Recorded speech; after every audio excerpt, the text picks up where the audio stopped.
Hello student. We are going to discuss an important phenomena related to the surface tension. The name of the phenomena is capillarity. It is also known as capillary action. तो यहाँ पर मैं लिख देता हूँ और capillary action. तो क्या होती है कैपिलरी एक्शन? ठीक है, तो मैं यहां पर उसकी डेफिनेशन लिख देता हूं. द फेनोमेना ऑफ राइज और fall of a liquid in a capillary held vertical in a liquid is called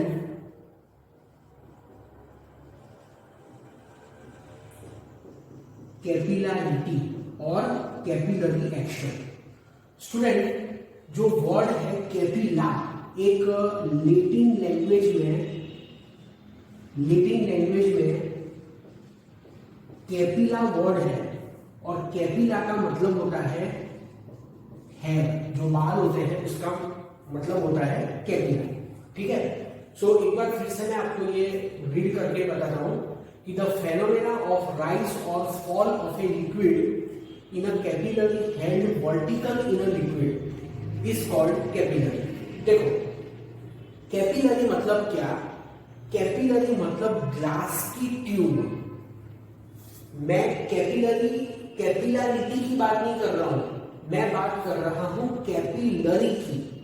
capillary and capillarity दोनों अलग अलग चीज है. कैपिलरी मतलब क्या? कैपिलरी मतलब कि एक ग्लास की tube in which there is a bore. Glass की ट्यूब में क्या है? बोर है, BORE, बोर. बोर मतलब क्या? वो ग्लास की जो ट्यूब है उसके अंदर पैसेज है. ठीक है, जैसे आपके पेन के अंदर जो रिफिल होती है ना, वो रिफिल जब कंप्लीटली यूज हो जाती है, उसके अंदर की जो इंक होती है वो कंप्लीटली यूज हो जाती है. तो अगर आप वो प्लास्टिक की रिफिल को देखोगे तो उसके अंदर आपको एक होल दिखेगा, है ना? एक तरफ से दूसरे तरफ पूरा एक पैसेज होता है. तो वो जो पैसेज होता है उस पैसेज को कहते हैं बोर. तो बिल्कुल वैसे ही एक ग्लास की ट्यूब है, पर उस ग्लास की ट्यूब के अंदर जो पैसेज है, वो पैसेज मतलब उसका जो बोर है वो बहुत ही नैरो है. उसका जो डायमीटर होता है, वो जो बोर होता है उसका जो डायमीटर होता है वो कितना होता है स्टूडेंट? ऑलमोस्ट हेयर के डायमीटर जितना होता है, पर उससे थोड़ा ज्यादा भी हो सकता है, पर उसके आसपास होता है.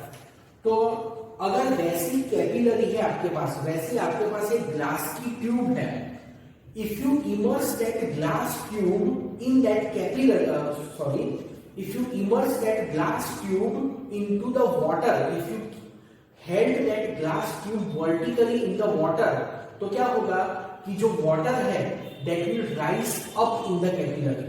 कैपिलरी के अंदर वो पानी ऊपर चला जाएगा, बराबर. तो that phenomena of rising of a liquid in the capillary is called capillarity. अब जैसे मैं आपको बताता हूं कि अगर ग्लास की कैपिलरी है और आप उसको वाटर में इमर्स करते हो, then water rises in the capillary. But if you immerse the same capillary into the mercury, तो फिर उससे ऑपोजिट होता है. क्या होगा? Mercury will fall in the capillary. मतलब मर्क्यूरी का जो ओरिजिनल लेवल है उससे भी मर्क्यूरी नीचे चला जाएगा. कहां पर नीचे जाएगा? कैपिलरी के अंदर जो मर्क्यूरी होगा. अगर आप कैपिलरी को लिक्विड में डालते हो तो लिक्विड तो कैपिलरी के अंदर घुस जाएगा ना, क्योंकि कैपिलरी के अंदर होल है. तो कैपिलरी के अंदर जो लिक्विड है उसका लेवल कैपिलरी के बाहर जो लिक्विड है उसके लेवल से ऊपर या नीचे हो सकता है, बराबर. मैंने लिखा है राइज और फॉल. राइज मतलब ऊपर और फॉल मतलब गिरना. समझ में आया? तो this is known as the capillarity. उसको कैपिलरी एक्शन भी बोलते हैं. अब स्टूडेंट यहां पर देखो, we have container and in this container there is a liquid. Suppose इसके अंदर वाटर है, बराबर, ये सब वाटर है जो मैं अभी शो कर रहा हूं, that is the water, right. Now in this water a capillary, एक कैपिलरी है, it is held vertical. So what happens, the water rises in the glass capillary. तो suppose water rises up to the height h height तक water rise करता है, ठीक है। Very interesting thing to note student, this is the free surface of the water. ये क्या है, water की फ्री सरफेस है।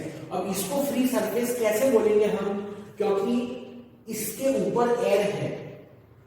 The surface which is in contact with the air is called free surface. वैसे ये भी फ्री सरफेस है, ये भी फ्री सरफेस है, but we are considering the surface which is inside the capillary, तो ये उसकी फ्री सरफेस है।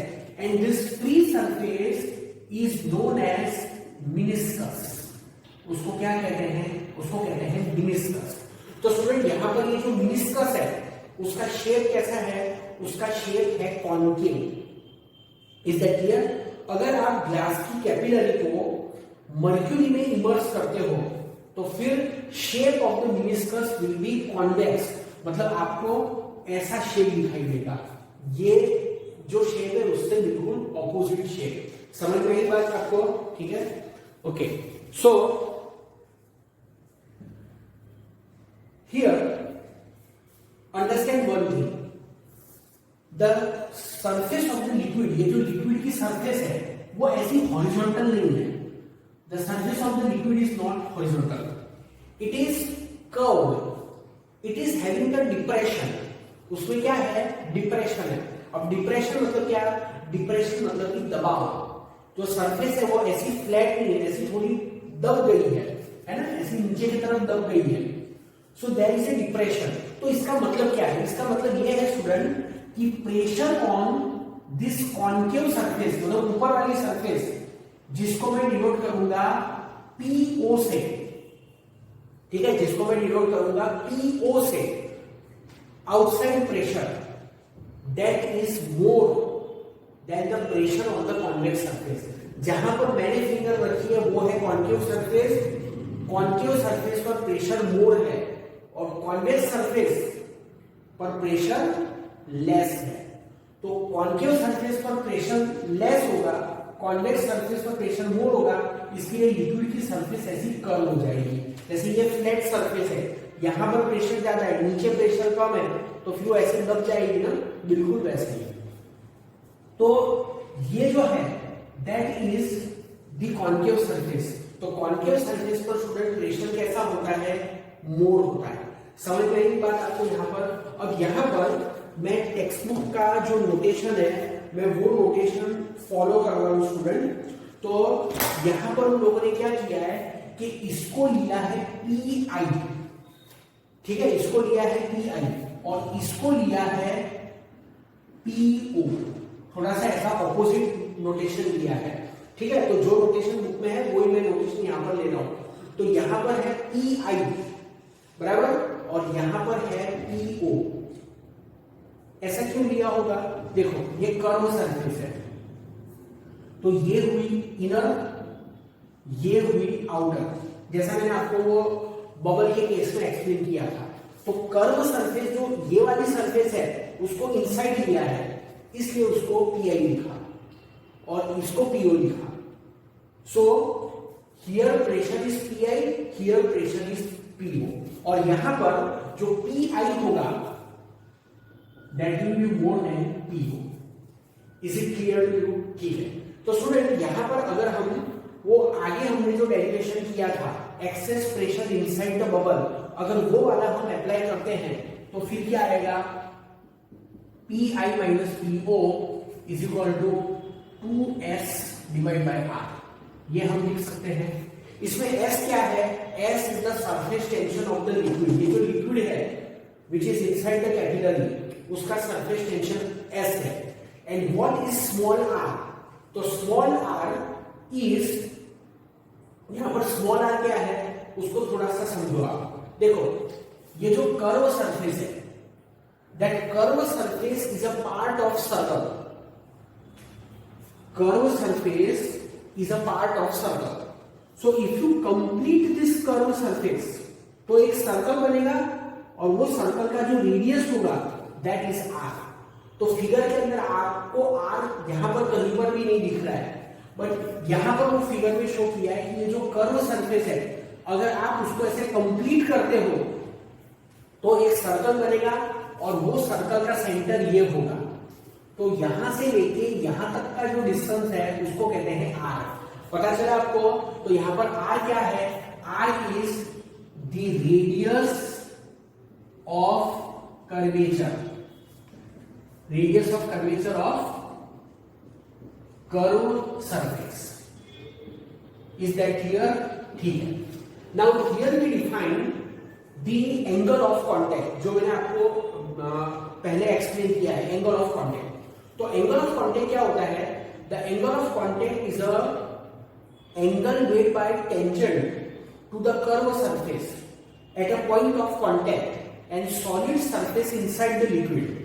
तो यहां पर ये पॉइंट ऑफ कांटेक्ट है जहां पर लिक्विड और ये कैपिलरी की वॉल सॉलिड होती है. तो इस पॉइंट पर लिक्विड और सॉलिड एक दूसरे के कांटेक्ट में है. तो वहां पर एक ऐसा टेंजेंट ड्रॉ कर दो जैसा वो टेंजेंट यहां पर ड्रॉ किया है, and that tangent makes an angle theta. तो ये है theta, that is angle of contact. Now we can show that this angle is also theta. बराबर, यहां पर एक ट्रायंगल शो किया है तो ये एंगल भी थीटा होता है. That you can try yourself. थोड़ा सा मैथमेटिक्स अप्लाई करो राइट एंगल ट्रायंगल के लिए. आपको एक छोटी सी हिंट दे देता हूं कि ये जो लाइन है अभी जो मैंने ट्रेस करी और ये जो लाइन है वो एक दूसरे को 90 डिग्री पर है. मतलब ये एंगल 90 डिग्री है, ये थीटा होगा, ये भी थीटा होगा. ठीक है. अब फिगर में आपको स्मॉल ए दिख रहा है ना? ये स्मॉल ए मतलब यहां से लेके यहां तक का डिस्टेंस स्मॉल ए. तो what is the small A? Small A is radius of mode of capillary. दोनों के बीच का डिफरेंस अच्छे से समझ लो.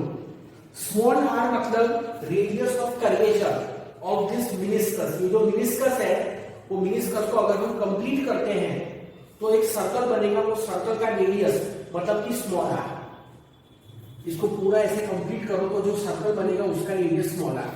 और ए क्या है? वो जो कैपिलरी है, वो जो ग्लास की ट्यूब है जिसके अंदर मोर है, उस मोर का radius that is small A. पता चला? ठीक है. अब क्या करना है? इस एंगल थीटा को कॉस फंक्शन की डेफिनेशन अप्लाई करो. तो फ्रॉम फिगर कॉस थीटा. अब कॉस क्या होता है? कॉस मतलब एडजेसेंट अपॉन हाइपोटेनस. तो cos theta is equal to A upon R. Adjacent मतलब ए, हाइपोटेनस मतलब आर. तो फिर आर क्या होगा? R is equal to A upon cos theta. This is equation 2. Equation 2 को इक्वेशन 1 में सब्स्टिट्यूट करो यूजिंग इक्वेशन 2 in 1.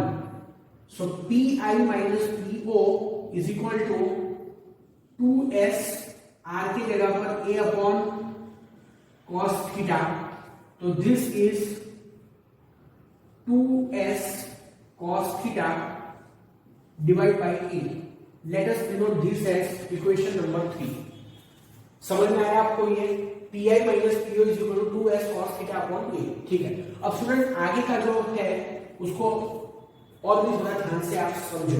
देखो, here I have explained you that pi is more than po. जो कर्व सरफेस होती है उसका जो इनर पार्ट होता है, कॉन्केव पार्ट, जिसको मैंने आई से डिनोट किया है, बराबर, तो वो कॉन्केव पार्ट पर प्रेशर ज्यादा होता है. कॉन्केव पार्ट पर प्रेशर ज्यादा होता है, कॉन्वेक्स पार्ट पर प्रेशर लेस होता है. मैंने आपको वो बबल और ड्रॉप वाले टॉपिक में भी ये पॉइंट आपको एक्सप्लेन किया था. ठीक है. Now student, here what I am writing from figure pi is equal to P A, small A, P I is equal to P A. तो पी आई मतलब pressure of the concave surface, but that is equal to atmospheric pressure, that is equal to atmospheric pressure. क्यों ऐसा? क्योंकि ये जो curve surface है उसके ऊपर एयर है, ये जो कर्व सरफेस है इसके ऊपर एयर है, मतलब एटमॉस्फेयर है। तो ये जो कॉन्केव पार्ट है, ये कॉन्केव पार्ट के ऊपर एटमॉस्फेरिक प्रेशर लगेगा। So P I is equal to P a होगा, बराबर। तो ये जो कर्व सरफेस है वो एटमॉस्फेयर के कांटेक्ट में है, तो उसके ऊपर एटमॉस्फेरिक प्रेशर लगेगा, तो P I is equal to P A हुआ। तो स्टूडेंट यहां पर ये जो ए पॉइंट दिख रहा है वो भी तो एटमॉस्फेयर के कांटेक्ट में है, ये ए पॉइंट के ऊपर भी तो एटमॉस्फेयर है, ए पॉइंट के ऊपर भी तो एयर है, तो वहां पर भी एटमॉस्फेरिक प्रेशर लगेगा। तो मैं ऐसा लिख सकता हूं पी ए, ठीक है। Now point A and point B are at the same level, तो लिख सकते हैं P A is equal to P B. आगे आपको समझाया है कि if two points are at the same level then the pressure is same, P A is equal to P B, but P B, B point पर pressure, अब मैं पहले formula लिख देता हूं फिर आगे बात करता हूं। P b is equal to P O plus rho ji h. See ये जो बी पॉइंट है, at b point there will be two pressures. सब कुछ डिस्क्राइब नहीं करना है कि ये कैसे, आप टेस्ट में एग्जाम में डायरेक्टली लिख देना, बट क्यों लिखा है वो तो समझ में आना चाहिए ना। तो पी बी, बी पॉइंट पर प्रेशर, तो स्टूडेंट बी पॉइंट पर there will be two pressure. पहले मैं बात करता हूं रो जी एच की।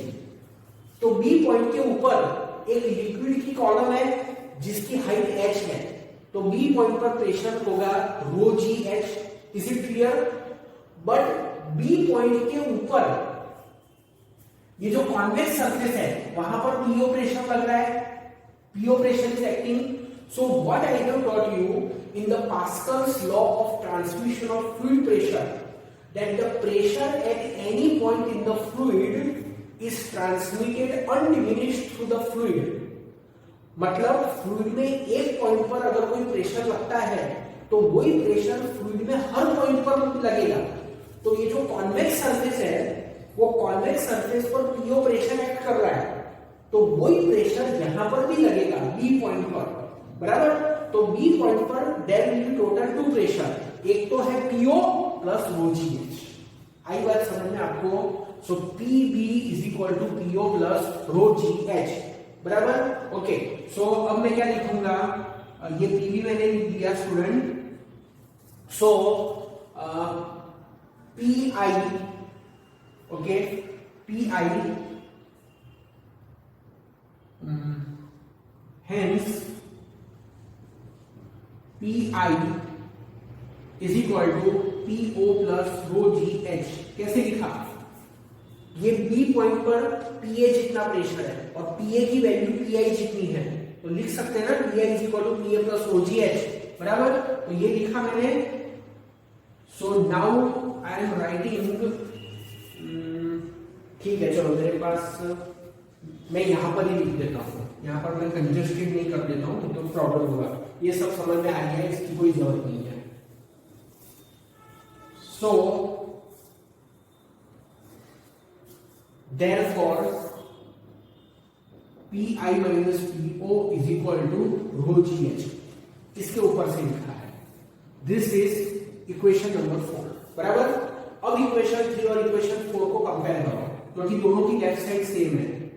तो फ्रॉम इक्वेशन 3 एंड 4, अगर आप दोनों की लेफ्ट साइड देखोगे तो सेम है, तो क्या आएगा, rho ji h is equal to 2s cos theta divide by e लिख सकते हैं, ठीक है।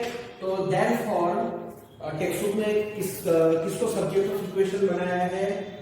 ओके, उन लोगों ने तो स्टूडेंट इनकम्प्लीट जैसा ही छोड़ दिया है, ठीक है। तो rho ji h is equal to 2s cos theta by a। So s is equal to rho ji h a upon 2 cos theta, ठीक है। S is equal to rho ji h a upon 2 cos theta. So we have this formula, rho ji h a upon 2 cos theta. तो this is the formula to determine the surface tension of the liquid. ये जो liquid है, ये liquid का surface tension determine करने का formula है। अब एक बात समझो मेरी, जब आप प्रैक्टिकल करोगे, ठीक है, एक प्रैक्टिकल है, practical to determine the surface tension of liquid using the travelling microscope.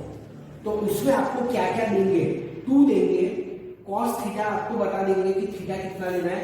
Normally वहां पर वाटर होता है, तो वाटर के लिए थीटा 0 होता है, बराबर। तो यहाँ पर ये भी आपको बता देंगे। Density of water is also known to us, G की value also known to us, बराबर। फिर ए मतलब कैपिलरी का जो बोर है उसका रेडियस। तो यूजिंग द ट्रैवलिंग माइक्रोस्कोप आपको ये ए डिटरमाइन करना रहेगा। And using the travelling microscope only, उसी का यूज करके आपको एच भी डिटरमाइन करना रहेगा कि ये लिक्विड कितने हाइट तक राइज करता है कैपिलरी में। So you can determine all this thing and then you can determine the surface tension of the liquid, बराबर। तो आपको वाटर का सरफेस टेंशन डिटरमाइन करने के लिए बोल सकते हैं, या तो फिर ऐसा भी कर सकते हैं कि वो जो वाटर है, वो वाटर के अंदर कोई डिटर्जेंट डाल देंगे, सर्फ एक्सेल या तो फिर एरियल या तो फिर व्हील पाउडर, कुछ भी डिटर्जेंट डाल देंगे उसके अंदर, and then they may ask you to determine the surface tension. आई बात समझ में? तो इंपॉर्टेंट है और समझ में आएगा तो फिर अच्छे से लर्न होगा, ठीक है।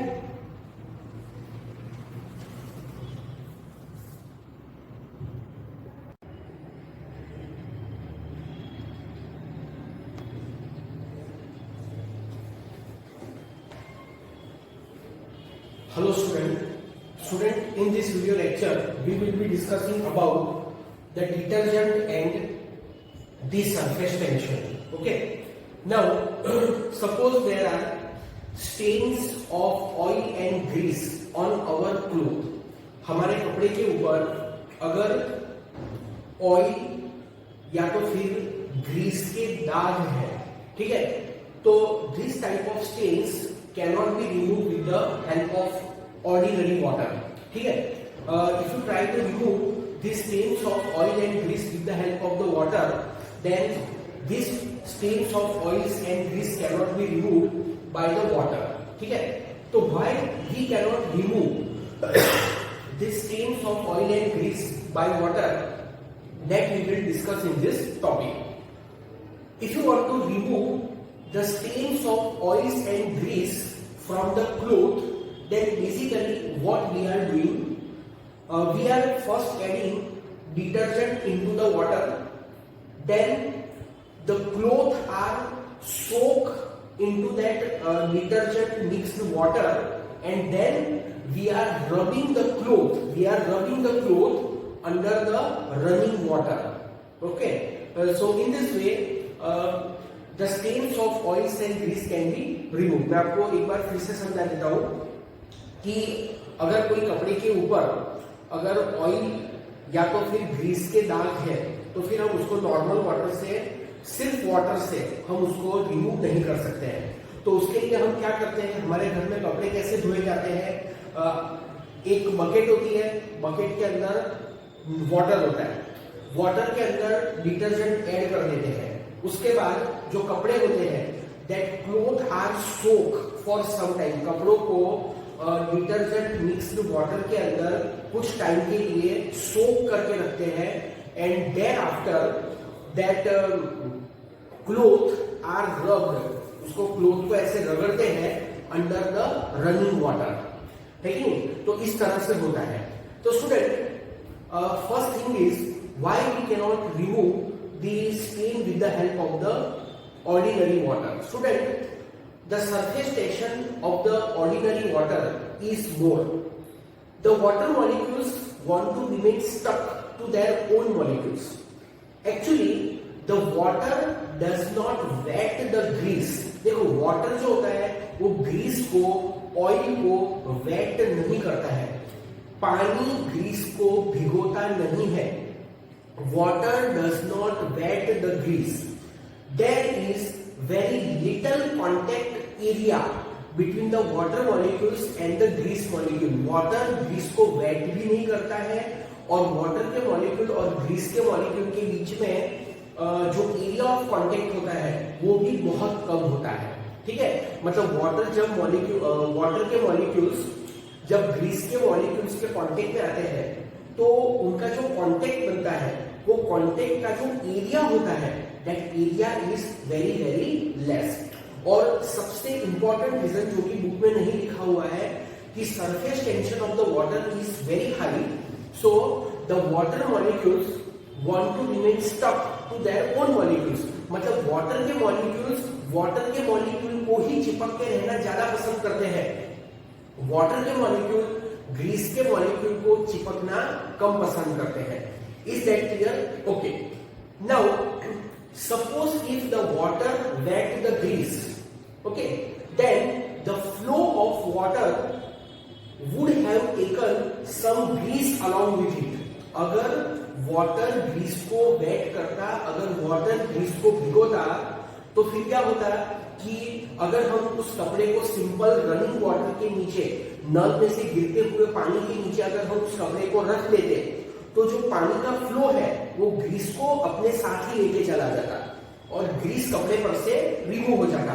But water does not wet the grease, but when we add the detergent into the water then this can be made possible। तो ऐसा कैसे होता है वो हमें यहाँ पर डिस्कस करना है। तो स्टूडेंट सबसे पहले एक बात समझो कि जो वाटर के मॉलिक्यूल्स होते हैं, ठीक है, ये एक कंटेनर है and in this container there is a water. ये जो है आपके टेक्स्ट बुक के फिगर में अगर आप देखोगे तो ये पोर्शन पूरा ब्लू कलर से रिप्रेजेंट किया है, so that is the water. ठीक है, वाटर शो किया है, water molecules are not shown, only the water is shown. ठीक है, now the shape of molecule of the detergent is like a hair pin. आप लोग जो गर्ल्स होती हैं वो अपने हेयर्स को सेट रखने के लिए हेयर पिन का यूज करती है, बराबर। तो जो हेयर पिन होती है, nowadays very fancy hair pins are available, but in the olden time जो हेयर पिन मिलती थी, क्योंकि ये जो बुक लिखी हुई है ना ये आज से 2-3 साल पहले लिखी हुई नहीं है, ये बहुत साल पहले लिखी हुई बुक है।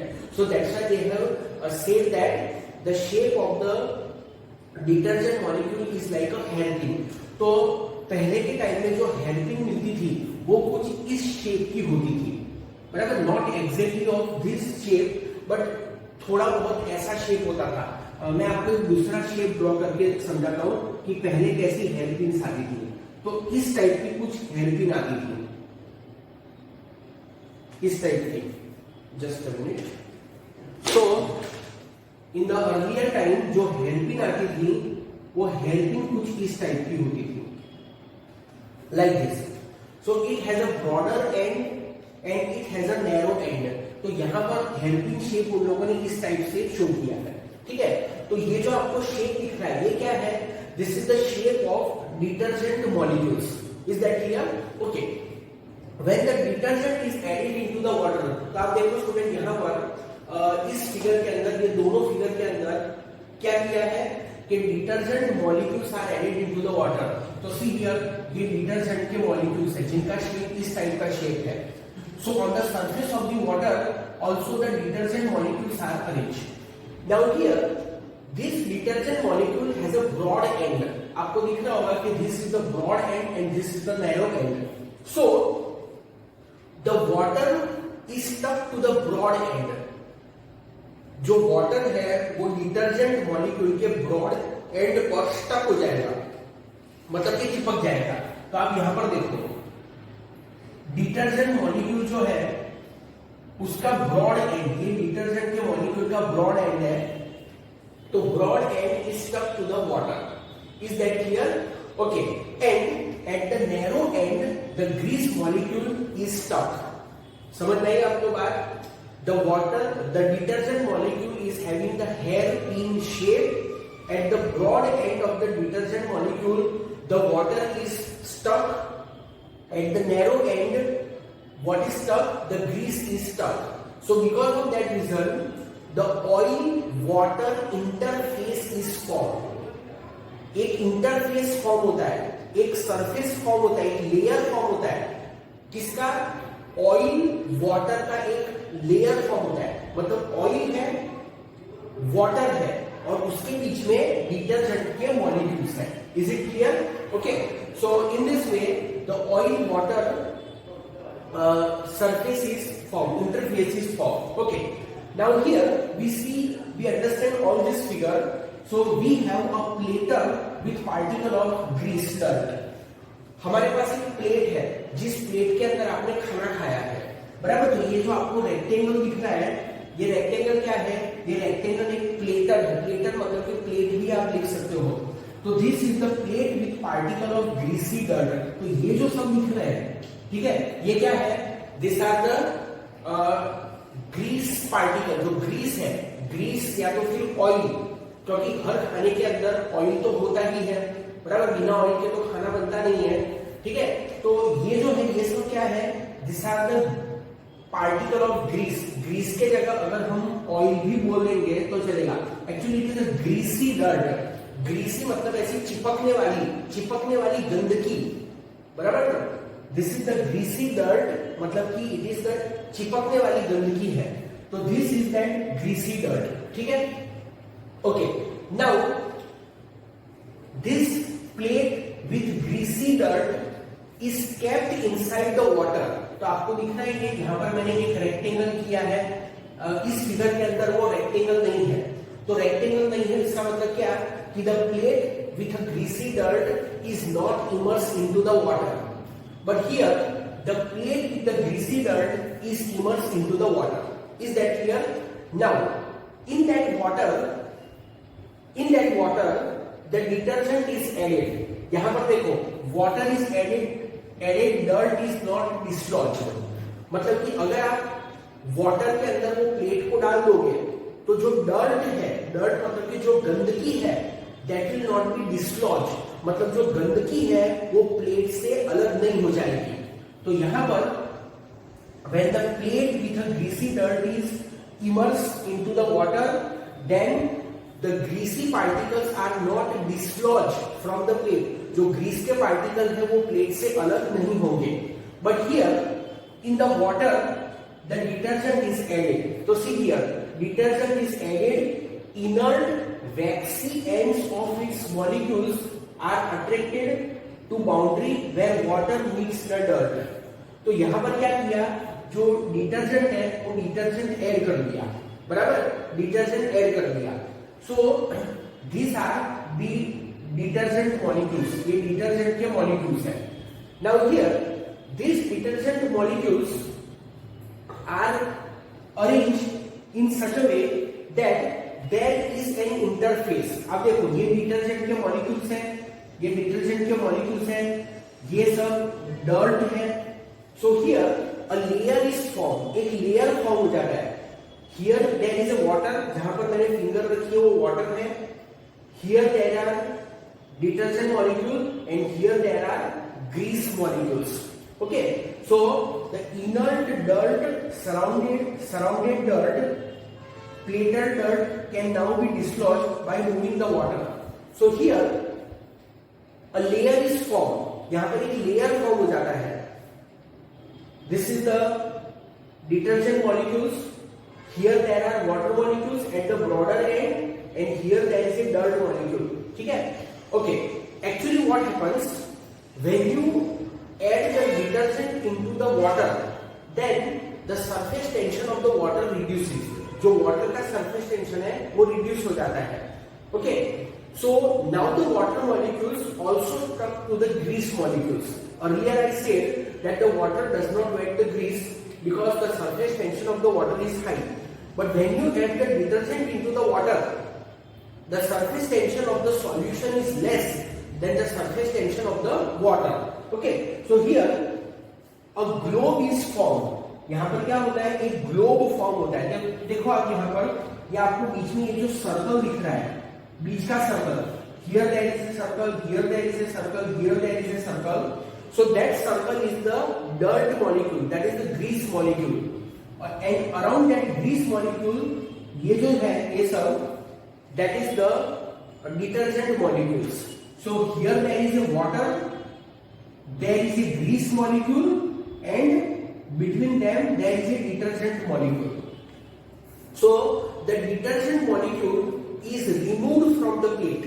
Detergent का जो molecule है, that is removed from the plate, because in one way the detergent molecule has attracted that grease molecules, and now the flow of water will carry the grease molecule along with it. तो आपने देखा होगा कि जब भी हम कोई plate धोते हैं या तो कपड़े धोते हैं तो हम उसको रनिंग वाटर के नीचे धोते हैं, because the flow of water will take that suspended grease molecules along with it. तो ये जो grease molecules है जो कि पहले प्लेट से चिपके हुए थे यहाँ पर, now they are suspended in the water, बराबर? So now they can be removed from the plate. So in this way the cleaning process is done. Student, this process which is known as the surfactant process also, this process is not only used for the cleaning purpose but it is used for the mining of oil also. Oil के mining के लिए भी यहाँ पर book के अंदर लिखा हुआ है कि not only for cleaning but in recovering the oil and the mineral ores. Oil recover करना है, ठीक है? अगर ऑयल को किसी मटेरियल में से सेपरेट करना है, मिनरल्स को अगर सेपरेट करना है दूसरे मटेरियल में से, तो वहां पर भी ये प्रोसेस यूज होती है, ठीक है?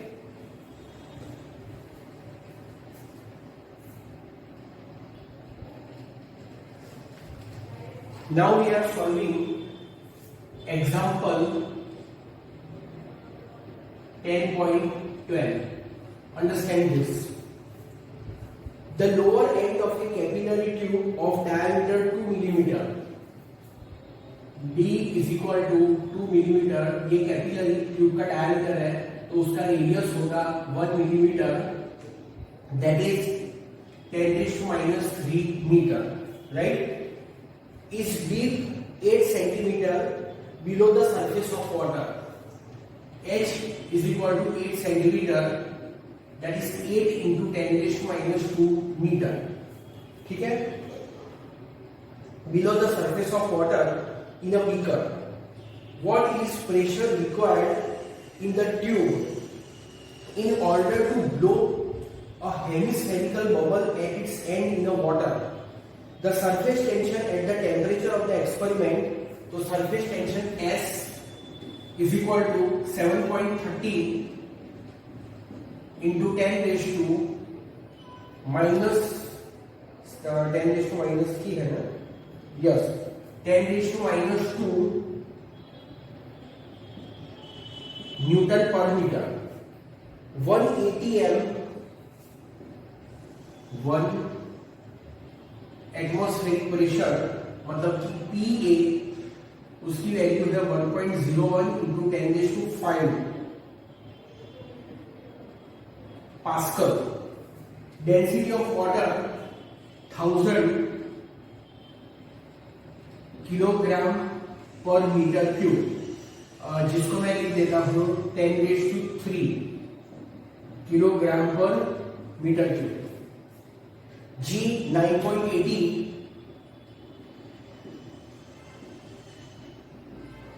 meter per second square. Also calculate the excess pressure. Okay, excess pressure भी calculate करना है, ठीक है? तो excess pressure सबसे पहले क्या फाइंड करना है इसके अंदर? What is the pressure required inside the tube? Okay, तो फाइंड करना है PI.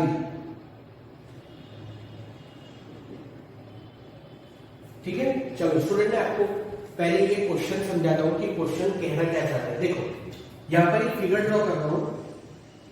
Figure is only for the understanding purpose. ये एक कैपिलरी है, ठीक है? This capillary is having the diameter 2 millimetre. Capillary का चलो थोड़ी सी बड़ी कैपिलरी ड्रॉ करता हूं so we can understand properly. So we have a capillary, ये कैपिलरी है, इसका डायमीटर, ये उसका डायमीटर कितना है 2 मिलीमीटर है। This capillary is immerse in the water, कितनी डेप्थ तक उसको वाटर में इमर्स करके रखा है, 8 सेंटीमीटर की डेप्थ तक उसको वाटर में इमर्स करके रखा है। तो ये सब वाटर है, ठीक है, all this is the water. Now here we have to form a bubble, यहां पर एक बबल फॉर्म करना है हमको। This is hemispherical bubble, hemispherical मतलब पूरा स्फेरिकल नहीं बनेगा बट हाफ स्फीयर जैसा बनेगा। सो हेमिस्फेरिकल बबल फॉर्म करना है, ठीक है। The surface tension of the water at the temperature is given, 180 given, density given, g given. और क्या फाइंड करना है, क्वेश्चन ये फाइंड करना है कि ये जो ट्यूब है ना, जस्ट अ मिनट, ये जो ट्यूब है, ये ट्यूब के अंदर कितना प्रेशर होना चाहिए, what should be the pressure inside the tube, what should be the pressure inside the tube, PI if you want to form the bubble. मतलब दो प्रेशर होंगे यहां पर, एक तो होगा PO, PO मतलब प्रेशर आउटसाइड। अभी जो आउटसाइड का प्रेशर है वो किसके वजह से होगा, ये जो H हाइट का लिक्विड है उसके वजह से होगा। और दूसरा प्रेशर होगा PI, और वो PI क्या होगा, तो ये जो ट्यूब है, ये ट्यूब के अंदर जो एयर है वो एयर का प्रेशर होगा। समझ में आया? ओके, तो सबसे पहले हम लोग फाइंड करेंगे प्रेशर आउटसाइड द बबल, बराबर। तो see here PO is equal to pressure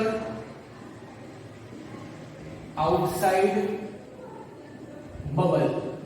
तो बबल के बाहर दो प्रेशर होंगे, एक तो एटमॉस्फेयर का प्रेशर और दूसरा लिक्विड हाइट का प्रेशर।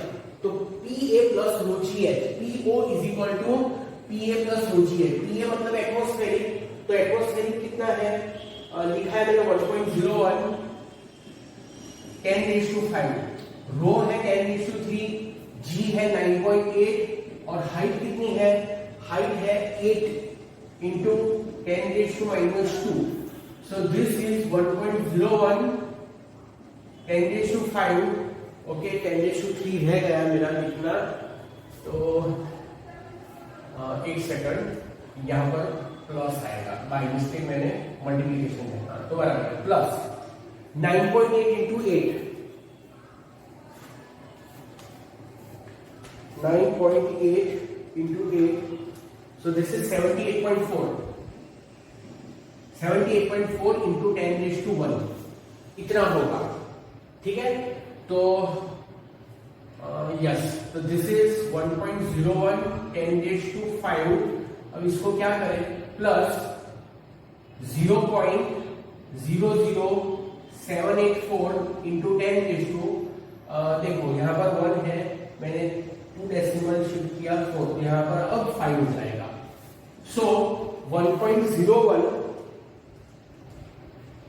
प्लस 0.00784, तो दिस इज 1.01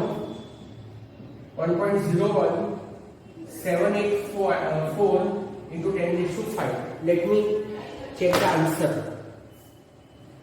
कि इसका आंसर क्या है। PO, यस बिल्कुल यही आंसर है student, this is the pascal. तो ये है PO, प्रेशर आउटसाइड, बराबर। ये क्या है, प्रेशर आउटसाइड द बबल, बराबर। ओके, अब हमें चाहिए pressure inside the bubble, PI,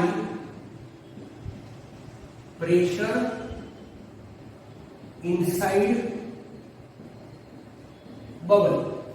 तो PI, अब PI कैसे फाइंड करेंगे, तो देखो हमारे पास एक फॉर्मूला है, एक्सेस प्रेशर इनसाइड बबल,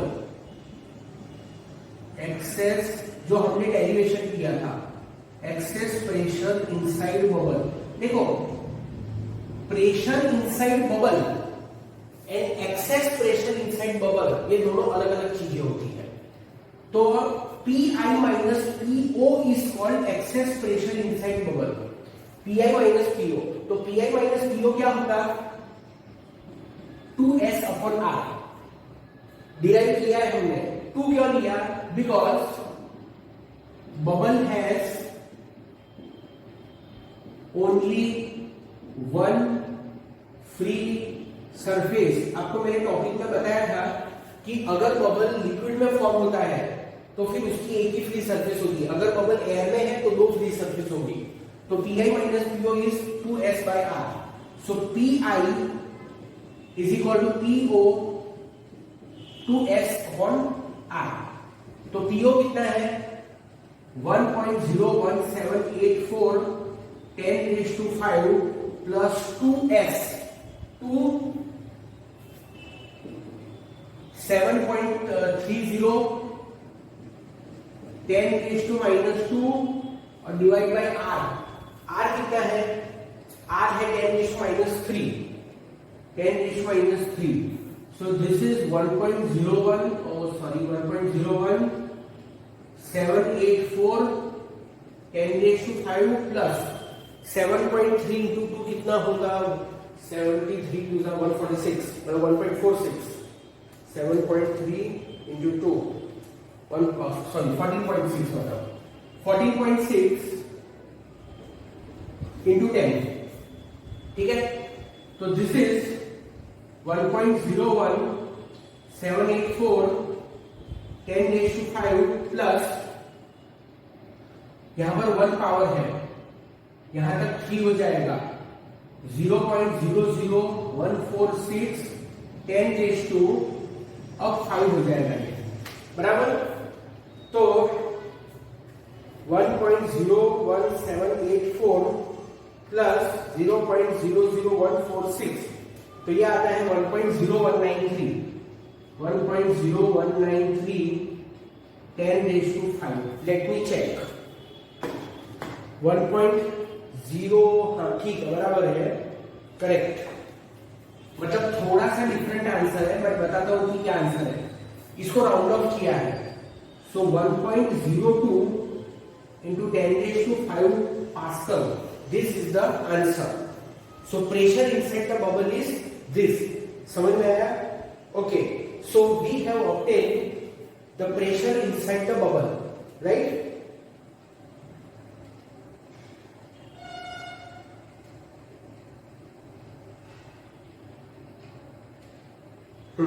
तो देखो यहां पर प्रेशर इनसाइड द बबल बोला है इतना, तो ये एक आंसर आ गया हमारा. और उन लोगों ने ये भी बोला है कि access pressure inside the bubble. ठीक है. तो ये सब कुछ मैं ड्रॉ कर देता हूं. टेक्स्ट बुक के सॉल्यूशन में उन लोगों ने सेपरेटली वो कैलकुलेट नहीं किया है. मैं यहां पर पहले फर्स्ट आंसर लिख देता हूं कि फर्स्ट आंसर हमारा क्या है. देयरफॉर प्रेशर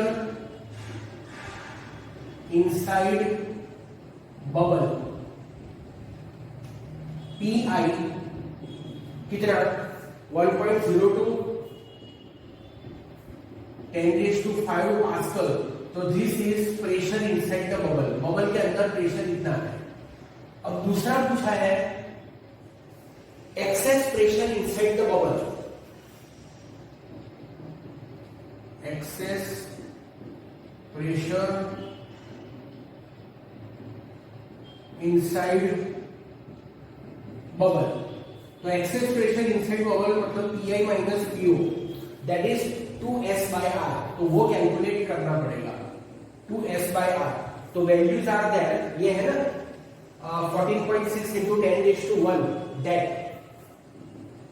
फिर भी मैं लिख देता हूं 2 into 7.3 10⁻² डिवाइड बाय 10⁻3. तो ये होगा 14.6 into 10 मतलब 146. आई थिंक दिया हुआ है कहीं पर, लिखा हुआ है यहाँ पर. मुझे नहीं पता कि कहाँ एग्जैक्टली लिखा हुआ है. 146 हाँ लिखा है एंड में. The excess pressure in the bubble is 146 pascal. एकदम लास्ट लाइन में, सॉल्यूशन की लास्ट लाइन में. So P P I minus P O. उन लोगों ने डायरेक्ट लिखा है, आपको कैलकुलेशन करना चाहिए, ठीक है। So we have solve this also.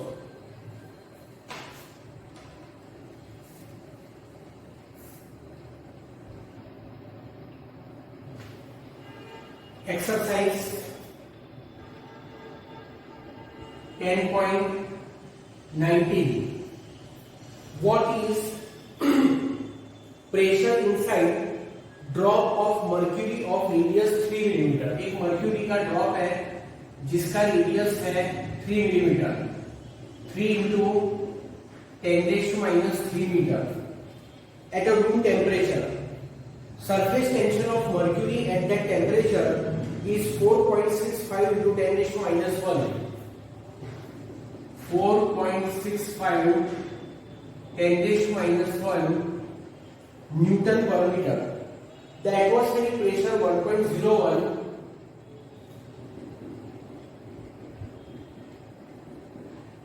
10⁵ Pascal. Also give the excess pressure inside the drop. तो सबसे पहले फाइंड करना है प्रेशर इनसाइड द ड्रॉप, मतलब पी आई फाइंड करना है, और दूसरा फाइंड करना है excess pressure inside bubble. Student इस बात को अच्छे से समझ लेना कि दो अलग अलग चीजें हैं, एक है प्रेशर इनसाइड और दूसरा है एक्सेस प्रेशर इनसाइड, बराबर। एक बार मुझे जरा क्वेश्चन में pressure inside the drop of mercury at room temperature, ठीक है। अच्छा देखो, मर्क्यूरी का ड्रॉप है, तो स्टूडेंट मैंने आपको कहा था कि जो ड्रॉप होता है ना, वो ड्रॉप की एक ही फ्री सरफेस होती है, बाहर वाली, उसमें अंदर सरफेस होती ही नहीं है, वो अंदर से पूरा लिक्विड से भरा हुआ होता है, बराबर। तो सबसे पहले प्रेशर इनसाइड हमको फाइंड करना है, बराबर। So for mercury drop Pi minus Po 2s upon r, यहां पर लिख लो because only one free surface, क्योंकि ड्रॉप है, ड्रॉप मतलब एक ही फ्री सरफेस। सो Pi, एक मिनट, क्वेश्चन में what is pressure inside the drop of mercury, ठीक है, the atmospheric pressure is this, ठीक है। तो Pi PO 2s/r, तो PO कितना है 1.01 10⁵ प्लस 2 इंटू s कितना 4.65 10⁻⁻⁴ divide by radius 3 into 10⁻³ so 1.01 10⁵ plus 2 into 4.65 जो आया डिवाइड बाय 3, तो आया 3.1 10⁵2, so this is 1.01 10⁵ प्लस इसको हम 10⁵ कर देते हैं, तो कैसे लिखेंगे, 0.3 लिखेंगे तो 10⁵3 हो जाएगा, तो लिखेंगे 0.0031 10⁵, so Pi 1.01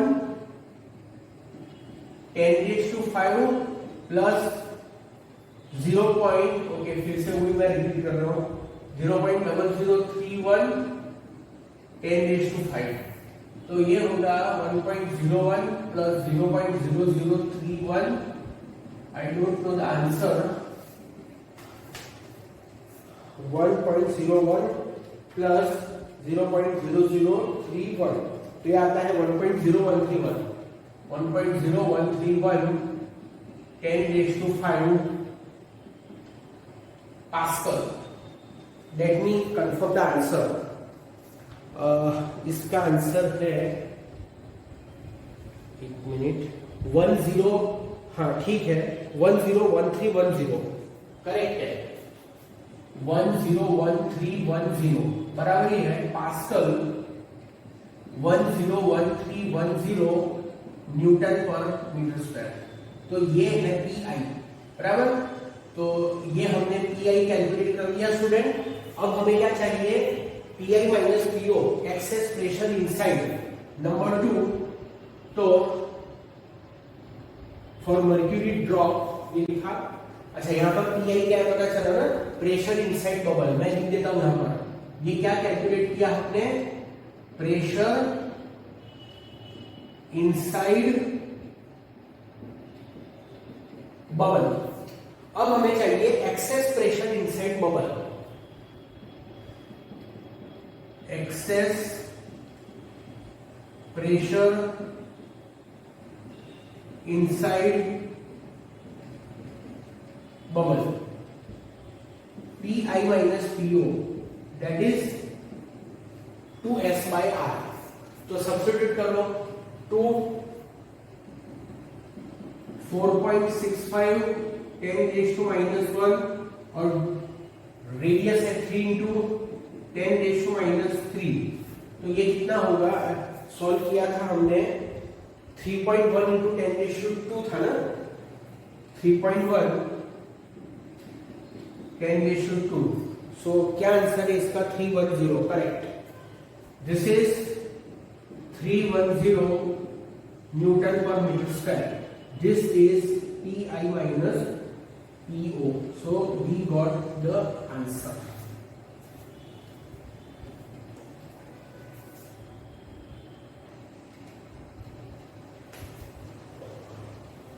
Now we are solving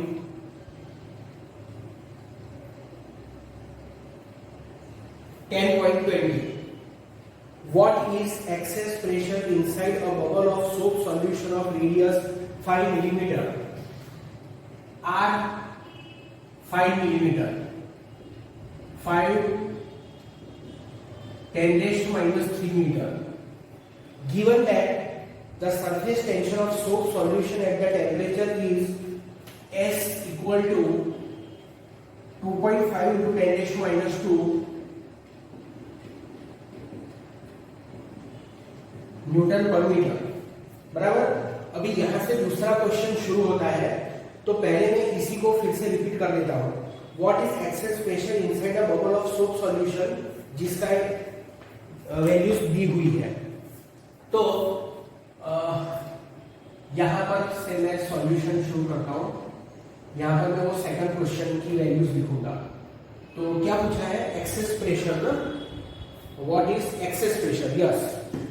तो excess pressure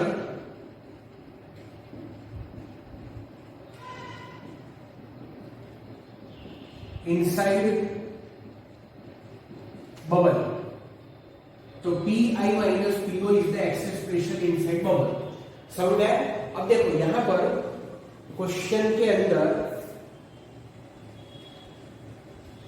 okay, what is access pressure inside bubble of soap solution radius given that, ठीक है। अब देखो यहां पर है ना, कुछ मेंशन नहीं किया है, तो समझ जाएगा कि जो बबल है वो एयर में है। तो access pressure inside bubble Pi minus Po 4s upon r, क्योंकि बबल अगर एयर में है तो उसकी 2 फ्री सरफेस है।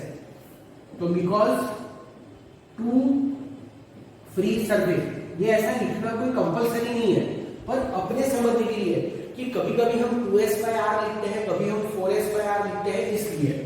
तो 4s by r, तो 4 into s, s कितना है 2.5 10 raised to minus 2 divide by r 5 into 10 raised to minus 3।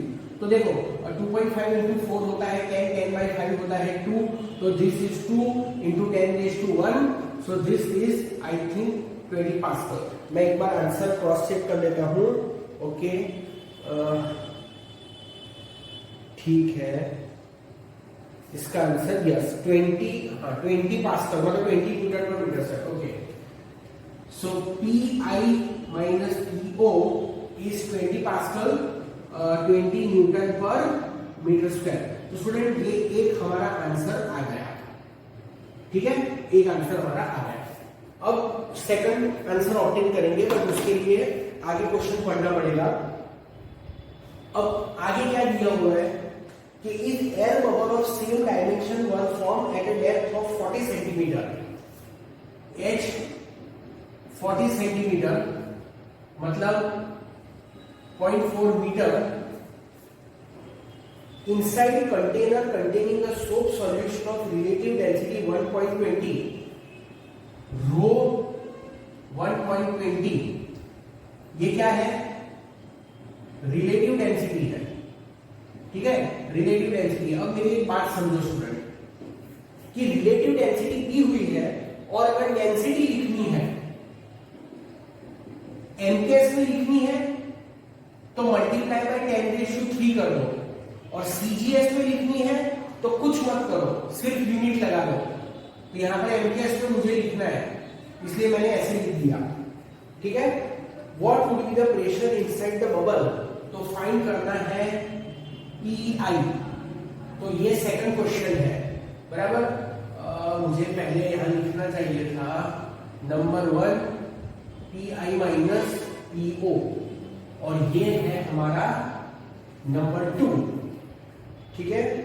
और 1 atm की वैल्यू दी हुई है 1.01 into 10⁵, 1 atm 10⁵ पास्कल। मैं आपको पूरा क्वेश्चन बिगिनिंग से समझाता हूं। देखो, एक बबल है, बबल सोप सॉल्यूशन का है, बबल का रेडियस 5 mm है, सोप का सरफेस टेंशन दिया है, बराबर। सिर्फ यहां तक ही क्वेश्चन है हमारा अभी के लिए, और क्वेश्चन पूछा है कि what is access pressure inside bubble. हमने फाइंड कर लिया access pressure inside the bubble is 20 newton per metre square. अब कहा है कि अगर ये बबल, सेम डायमेंशन का बबल अगर सोप सॉल्यूशन के अंदर फॉर्म होता है, तो जैसे ये कंटेनर है, ये कंटेनर है और इसके अंदर ये सोप सॉल्यूशन है, this is the soap solution, soap solution, और ये है हमारा बबल। तो अगर ये बबल H डेप्थ पर फॉर्म होता है, पहले जो बबल था वो बबल एयर में था, अब वही बबल सोप सॉल्यूशन के अंदर फॉर्म होता है। कितनी डेप्थ पर? 40 सेंटीमीटर की डेप्थ पर। तो अब उसके अंदर प्रेशर कितना होगा, बराबर है। तो देखो, यहां पर सबसे पहले कैलकुलेट करना पड़ेगा प्रेशर आउटसाइड द बबल। तो PO dash pressure outside bubble. तो प्रेशर आउटसाइड बबल, एक तो एटमॉस्फेरिक प्रेशर होगा, यहां पर ऊपर पीए लगेगा, और प्लस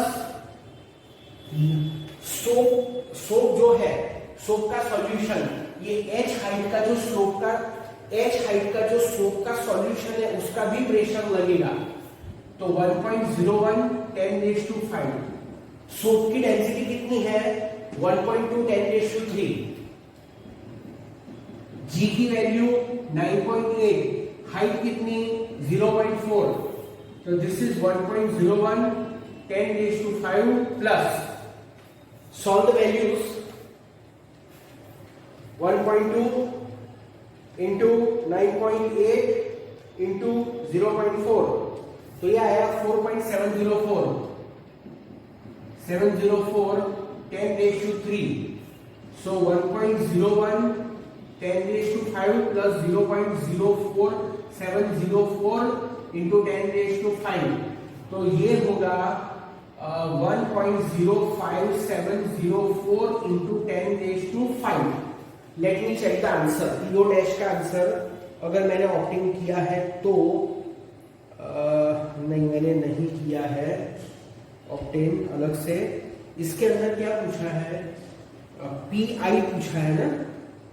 यस, ठीक है, चलो कोई बात नहीं,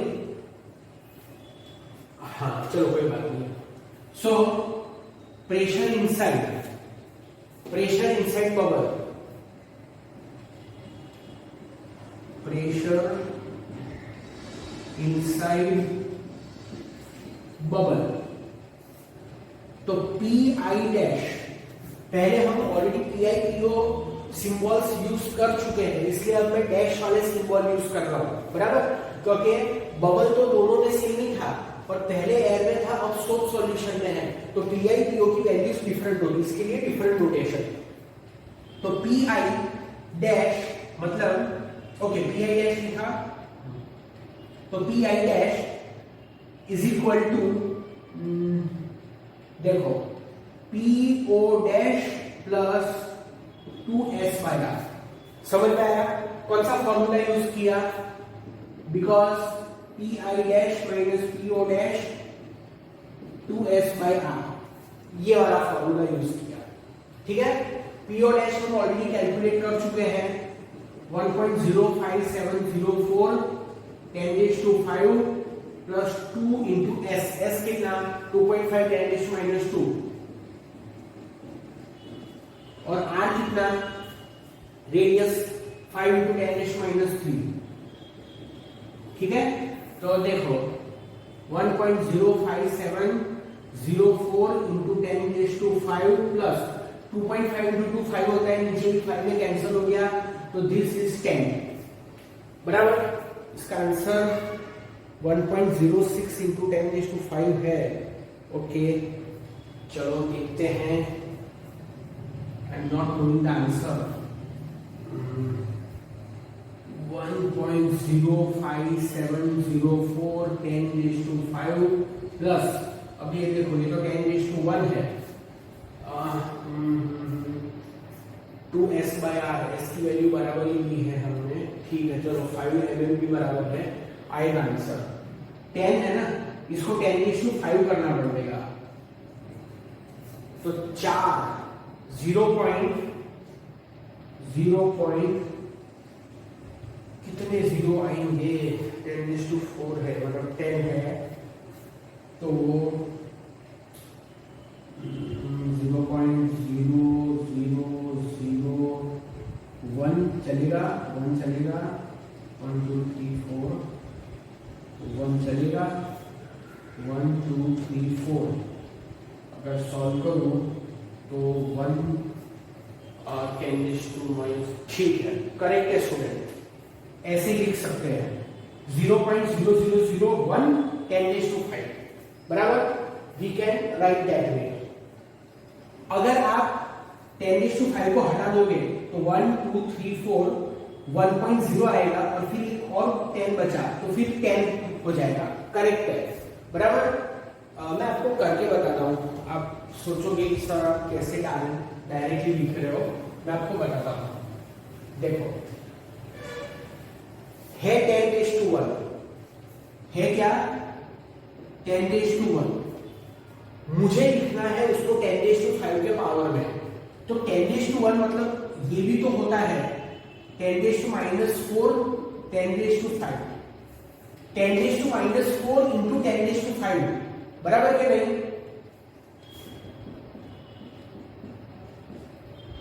सॉरी, मीनिंग एक ही हुआ, तो 10⁻1 को ऐसे लिख सकते हैं। अब 10⁻⁻4 मतलब क्या, तो 10⁻⁻4 मतलब 0.30, 1 2 3 है, वहां पर 3 0, उसके बाद 1, मतलब 10⁻⁻4 हो गया, और फिर 10⁵, इट्स लाइक दैट, ठीक है, ओके।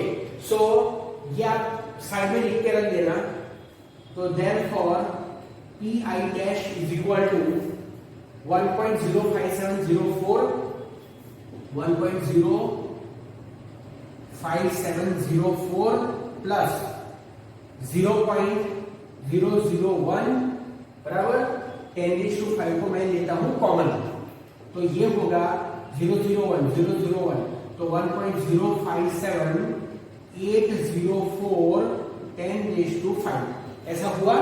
इसको राउंड ऑफ करो तो 1.06 हो जाएगा, इसको ड्रॉप करना है, प्रीसीडिंग डिजिट 5 का 6 हो जाएगा, 10⁵ पास्कल, तो ये है हमारा आंसर, ठीक है student, this is the answer.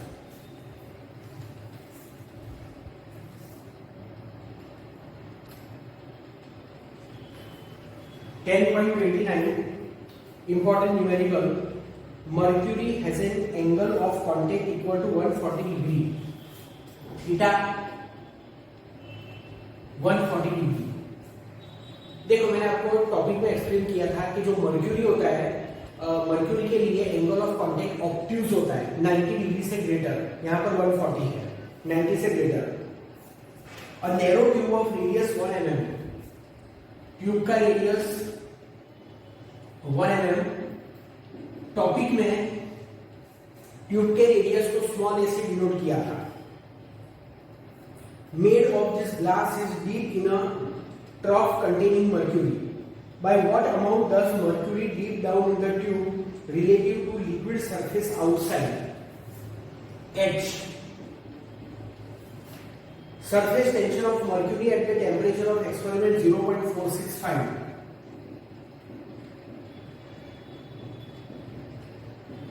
Newton per meter. Density of mercury 13.6 into 10⁻³ kilogram पर मीटर क्यूब। ओके स्टूडेंट, मैं आपको एक फिगर के साथ समझा रहा हूं, बट फिगर आपको ड्रॉ करने की कोई भी जरूरत नहीं है एग्जाम में। देखो एक ट्रॉफ है। क्या है?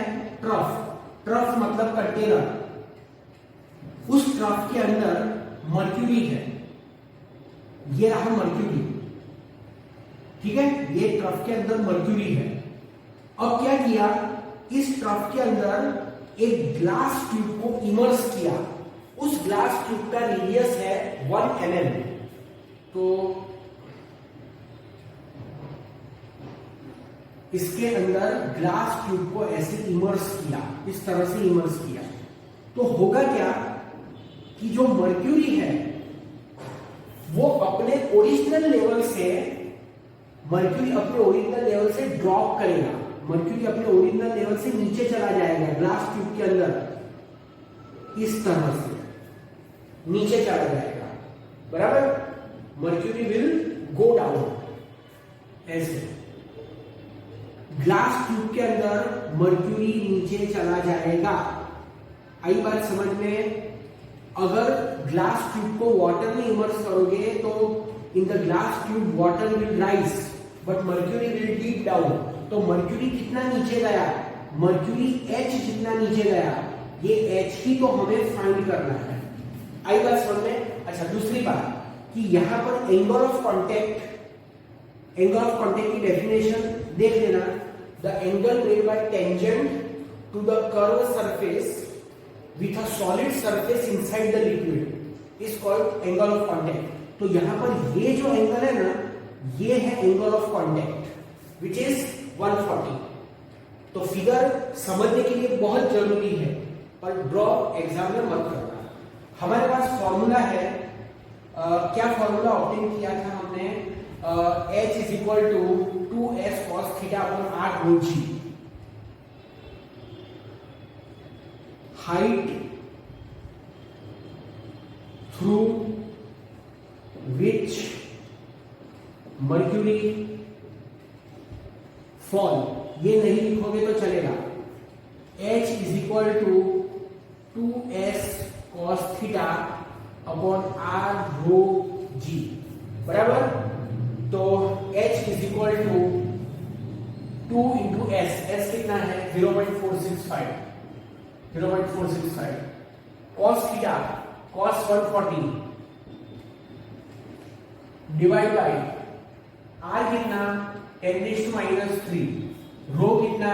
13.6 इंटू 10⁻³ और g कितना? 9.8। अब हमें चाहिए cos 140, जिसको मैं यहां पर ऑब्टेन करता हूं। cos 140 मतलब cos 90 प्लस 50। 90 प्लस मतलब सेकंड क्वाड्रेंट में cos नेगेटिव होता है। 90 प्लस हो 90 माइनस हो, cos का साइन हो जाता है, मतलब साइन 50।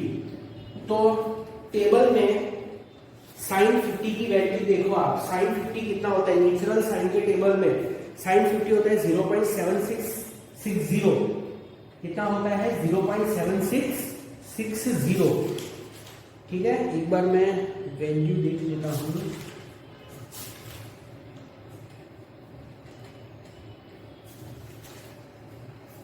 0.7660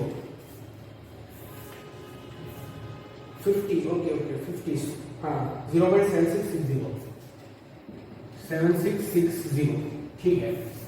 तो 2 इंटू 0.465 इंटू माइनस 0.7660 बराबर डिवाइड बाय 13.6 इंटू 9.8 करो, 13.6 इंटू 9.8 करो तो ये आता है 133.28 इंटू 10⁻⁴ ठीक है।